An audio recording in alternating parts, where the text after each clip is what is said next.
Hello everyone, my name is Raman and welcome to CA Raman Uttara classes. तो SEBI grade के phase one के examination में अब बस 12 दिन रह गए हैं। इस सेशन के अंदर हम कुछ इंपॉर्टेंट बातों को डिस्कस करने के लिए हैं। एक, ये जो लास्ट के 12 डेज हैं आपके फेज वन के एग्जामिनेशन से पहले वाले, उनको कैसे यूटिलाइज करना चाहिए। दूसरा, अगर आपको सेबी ग्रेड का ऑफिसर बनना है तो आज के दिन से एक्चुअल में कितना टाइम बचा है प्रिपरेशन करने के लिए और किस एरिया पे हमें फोकस करना चाहिए। तीसरा, हम एक टेस्ट के बारे में डिस्कशन करेंगे। अब उसका इंटेंट क्या है, पर्पस क्या है उस टेस्ट का, उसको भी हम अच्छे से डिस्कस करेंगे। पहले हम बात को स्टार्ट करते हैं। हमारे फेज वन के एग्जामिनेशन में अब 12 दिन रह गए, उसको कैसे यूटिलाइज करें। देखो, जो आपका फेज वन ऑफ एग्जामिनेशन है वो दो पेपर में डिवाइडेड है। एक पेपर है पेपर वन जिसमें Q R E and general awareness के क्वेश्चन आएंगे, और दूसरा पेपर है जिसके अंदर टेक्निकल सब्जेक्ट्स हैं, commerce and accountancy, costing, company act, management, economics and finance. अब मैंने ऐसे बड़े सारे स्टूडेंट्स को देखा है जिनके टेक्निकल सब्जेक्ट्स पेपर टू, जिसमें ढेर सारा सिलेबस है, वो बहुत अच्छे से प्रिपेयर्ड है, बहुत अच्छे नंबर भी लेकर आए पेपर टू के अंदर, बट वो सेबी ग्रेड के फेज वन को ही पार नहीं कर पाए, क्योंकि उनके फेज वन के पेपर वन जो क्यू आर एन जी का है, उसमें 30 नंबर नहीं है। 100 में से आपको बस 30 नंबर लेकर आने हैं इस क्यू आर ए के पेपर को क्रैक करने के लिए। बट बड़े सारे students including C A, C S, C W A, B com, M com, उनके 30 नंबर नहीं है। तो अगर आप उस कैटेगरी के स्टूडेंट्स हैं कि आपने कभी क्यू आर ई को प्रिपेयर नहीं करा, तो आज से 12 दिन में आप आइडेंटिफाई करेंगे, जो थोड़ा बहुत प्रिपेयर करा उसको पक्का करेंगे कि यार हमारे 30 नंबर तो मिनिमम आ जाए। और अगर लगता है कि क्यू आर ई बहुत ही टफ है, तो आप जीए के अंदर ज्यादा फोकस करेंगे, जनरल अवेयरनेस को स्ट्रॉन्ग करेंगे। लास्ट 6 मंथ का जीए उठाओ और रट्टा मारना स्टार्ट कर दो। क्या फायदा टेक्निकल सब्जेक्ट्स में एकदम महारत होने का, कि अगर आप सेबी ग्रेड के फेज वन को ही पार ना कर पाए। तो आप अगर उस कैटेगरी के स्टूडेंट्स हैं, तो आज आप रिकॉग्नाइज करें कि फेज वन के अंदर पेपर वन को भी क्लियर तो करना है ना। चलो, अच्छा, दूसरी कैटेगरी के स्टूडेंट्स हैं जिनका क्यू आर बहुत बेहतरीन प्रिपेयर्ड है, बड़े सारे बैंकिंग के एग्जामिनेशन के लिए प्रिपेयर करते आ रहे हैं, प्रैक्टिस करते आ रहे हैं। तो देखो, आपको तो बिल्कुल भी मतलब फोकस करने का रिक्वायरमेंट है ही नहीं क्यू आर के ऊपर, वो आप आंख बंद करके भी क्लियर कर लोगे। इजी लेवल का एग्जामिनेशन आता है क्यू आर के रिस्पेक्ट में, क्योंकि आपकी जो प्रिपरेशन है वो कहीं ना कहीं बहुत अच्छी है। आपको तो सिर्फ पेपर टू पे ही फोकस करना चाहिए। अल्टीमेटली, अगर आपको सेबी ग्रेड का ऑफिसर बनना है, तो आपको 31 अगस्त को जो एग्जामिनेशन होने वाला है, जो कि 45 डेज के बाद है, आपके पास 12 दिन नहीं है सेबी ग्रेड ऑफिसर बनने के लिए, आपके पास है 45 डेज। आपको इन 45 डेज का बहुत अच्छे से इस्तेमाल करना है। वो 31 अगस्त में जो आपका मेंस का एग्जामिनेशन होगा, उसके पेपर टू में बहुत अच्छे से परफॉर्म करने के लिए।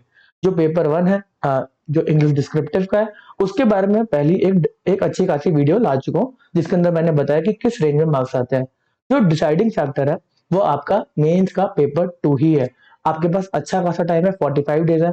जब सेबी ग्रेड का एग्जामिनेशन हो जाएगा, ऑफिसर्स बन जाएंगे, रिजल्ट आ जाएगा, तब आप स्टोरीज देखेंगे इन्हीं चैनल्स के ऊपर। कुछ स्टूडेंट होंगे जो बहुत टाइम से प्रिपेयर करते आ रहे होंगे, 2-3 साल हो गए, 2-3 अटेम्प्ट हो गए।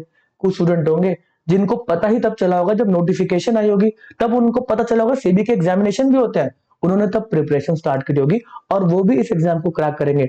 आप 2-3 महीने में देखेंगे जो भी स्टोरीज आएंगे, आपको खुद ही समझ में आएगा। तो आप आज के दिन पूरा टाइम इन्वेस्ट करेंगे प्रिपरेशन करने में। लास्ट के 12 दिन के अंदर आप किसी भी कैटेगरी के स्टूडेंट है, आपको प्रैक्टिस करना है क्वेश्चन का। तो आज के दिन पे एमसीक्यूज बहुत इंपॉर्टेंट हो जाते हैं। अगर आपके टेक्निकल सब्जेक्ट के अंदर 2 सब्जेक्ट भी प्रिपेयर्ड नहीं है तो चलेगा, कोई दिक्कत वाली बात नहीं है। आप बाकी के 4 सब्जेक्ट या 3 सब्जेक्ट को इतने अच्छे से प्रिपेयर करके जाओ कि आप इस एग्जामिनेशन के फेज वन को पार कर लें। बाद में जो 30 दिन बचे हैं, उसमें आपको परफेक्शन लेकर आने हैं, और जो सब्जेक्ट्स आपके छूट गए आपको उनको कवर करना है। डुएबल है, ऐसा नहीं है कि बहुत ज्यादा सिलेबस है, सिर्फ एक हवा बना रखा है कि बहुत ज्यादा सिलेबस है। आप 150 आवर्स के लेक्चर्स के अंदर कंप्लीट कर सकते हैं। ऐसे स्टूडेंट्स होंगे जो आपका फेज वन का जब एग्जामिनेशन हो जाएगा, वो फिर से सारे लेक्चर्स को देखेंगे ताकि उनके कॉन्सेप्ट्स क्लियर हो सके। अगर आपको मतलब कॉन्सेप्ट की क्लैरिटी चाहिए, तो कहीं ना कहीं लेक्चर्स को देखना, नोट्स को रीड करना खुद बहुत इंपॉर्टेंट है। उसके बाद आता है जो सेकंड मोस्ट इंपॉर्टेंट पार्ट है, वो है एमसीक्यूज को अटेम्प्ट करना। एमसीक्यूज को जब आप अटेम्प्ट करेंगे और आपकी ढेर सारी गलतियां होंगी, तब आपको समझ में आएगी कि यार इस एरिया के अंदर ये मिस हो गया था, इस एरिया के अंदर ये मिस हो गया था, इसको भी हम ठीक करते हैं। आज के दिन अगर आप एमसीक्यूज अटेम्प्ट करते हैं और आपके 40% मार्क्स भी आते हैं तो वो भी ठीक है, बट 40% मार्क्स आने के बाद आपका जो 60% गलत हुआ है आपको उसके बारे में आइडिया होना चाहिए क्यों गलत हुआ। इसको मैं आगे रिपीट नहीं करूंगा। यही स्ट्रैटेजी और कोई भी स्ट्रैटेजी नहीं है मेंस के एग्जामिनेशन के लिए 45 डेज के लिए आप सिर्फ यही करेंगे। जो मैं आपसे एक और बात करने के लिए आया हूं, जो मैं कह रहा हूं कि मैं आपसे टेस्ट के बारे में बात करूंगा, मैं पहले उसकी तरफ चलता हूं। जो मैं आज टेस्ट आपसे डिस्कस करने के लिए आया हूं आप वो फ्री में फाइंड कर सकते हैं। उसका रिजल्ट क्या रहेगा मैं आपको वो भी बताता हूँ। आप सेबी ग्रेड के एमसीक्यू कोर्स में जाएंगे या फुल कोर्स में जाएंगे, आप सीधा एमसीक्यू कोर्स में जाएंगे, कंटेंट में जाएंगे। अब कंटेंट के अंदर आपको मिलेगा कंपनीज एड का एक फोल्डर। कंपनीज एड के फोल्डर के अंदर आप सभी ने कंपनी एड को पढ़ रखा है तो सबने प्रोस्पेक्टस तो सबसे पहले पढ़ते हैं क्योंकि पहला चैप्टर है। तो आप इस फोल्डर में जाएंगे और इस टेस्ट को अटेम्प्ट करेंगे। फ्री में है, सबके लिए ओपन है। इसका मैं आपको बता दूं बाद में इंपैक्ट करेगा। यहाँ पर 75 क्वेश्चन है, हाई क्वालिटी क्वेश्चन है, और आप जब इस टेस्ट को दे देंगे आपके कम नंबर आएंगे, बड़े सारे क्वेश्चन गलत होंगे, बट एग्जामिनेशन जब आप अटेम्प्ट करने जाएंगे आपका फेज 1 का जो एग्जामिनेशन होगा, सबसे पहली बात 95% चांस है कि आपको यहीं से क्वेश्चन दिखने वाला है। उसके बाद अगर नहीं भी आता तो आप देखेंगे कि आपकी प्रिपरेशन कितने अच्छे लेवल की होगी है इस चैप्टर के बारे में। इस टेस्ट को देने के बाद जब आप नोट्स को पढ़ेंगे वो एक्चुअल प्रिपरेशन है। ये इसलिए टेस्ट का जो इंटेंट है आपको प्रोवाइड करने का वो यही है। आपको सारे के सारे एमसीक्यू टेस्ट को अटेम्प्ट करना है। उसके बाद जो आप पढ़ाई करेंगे, जो रिवीजन करेंगे, वो बेस्ट रिवीजन रहेगी। तो आप जरूर इस टेस्ट को अटेम्प्ट करें और जो भी आप नोट्स को रेफर कर रहे हैं आप उसी नोट्स को रेफर करें, चलेगा। आप जहां पे भी पढ़ रहे हैं चलेगा, उसको आप बैक करें और प्रिपरेशन अच्छे से करें। जो हमारा कोर्सेज है इसके रिस्पेक्ट में कोर्सेज की बात नहीं करते अभी, बट अभी मॉक टेस्ट भी आपको देने चाहिए।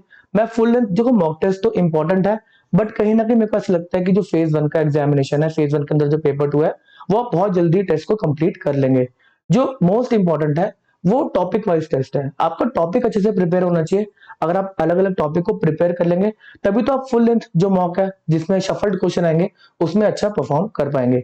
हमारा आज एक और टेस्ट लाइव हो चुका है जो कि 21 तक आपके 5 मॉक टेस्ट लाइव हो जाएंगे। जो फर्स्ट मॉक टेस्ट है वो सबके लिए ओपन है, आप जाकर उसको अटेम्प्ट कर सकते हैं। एमसीक्यू कोर्स के अंदर है, फर्स्ट फोल्डर ही मॉक टेस्ट के बारे में, वो भी आप अटेम्प्ट कर सकते हैं। ठीक है, अप्रोक्सीमेटली 5000 से ऊपर क्वेश्चन है। हमारे जो सेबी ग्रेड के कोर्सेज के प्राइसेस है वो भी मैं आपको एक बार बता देता हूँ। जो हमारा एमसीक्यू कोर्स है वो है 1999 का, एंड जो आपका फुल कोर्स है वो है 3611 का। आपको कोड यूज करना है सेबी 40 का। इसके अंदर आपको नोट्स, एमसीक्यू सब कुछ मिलेगा और कुछ करने का जरूरत नहीं है, बस यही करना है आपको। आप इतना कर ले वही काफी है। जो 5000 से ऊपर आपको एमसीक्यूज मिलने वाले हैं बहुत हाई क्वालिटी एमसीक्यूज है। ऐसा नहीं है कि आपको ऑनलाइन आपने पढ़ रखे कहीं पे और वही आपको एमसीक्यूज देख रहे हैं, बहुत मेहनत लगती है, क्वेश्चंस बनाए गए हैं। चलो, ये इंटेंट था आज के वीडियो का आपको बताने के लिए कि आपको कैसे प्रिपरेशन करनी चाहिए नेक्स्ट 45 डेज के लिए। जो स्टूडेंट्स फेज 1 के अंदर रह जाएंगे कहीं ना कहीं वो थोड़े से नॉन सीरियस एस्पिरेंट्स होंगे जिन्होंने बस एग्जामिनेशन की रिक्रूटमेंट देखी और सीधा फाइल कर दिया और बोले जाके देखते एग्जामिनेशन होता कैसे है। चलो, इस सेशन को हम यहीं पे समाप्त करते हैं। CA Raman Uttara Classes.com पे जाके आप कंटेंट को रेफर कर सकते हैं। Okay, tata, bye bye.